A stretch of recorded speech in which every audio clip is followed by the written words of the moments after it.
ሰላም እንዲህ ብትል መጽሐፍ ቅዱስ በምሳሌ 24 ከ33 እስከ 34 ድረስ እንደዚህ ይላል።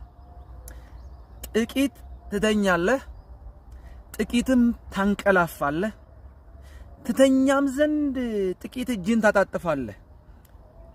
እንግዲህ ድህነት እንደ ወንበዴ ችጋርም ሰይፍ እንደታጠቀ ሰው ይመጣብሃል ይላል። አንዳንድ ጊዜ በህይወታችን ለነገ የምናሳድራቸው ነገሮች አሉ።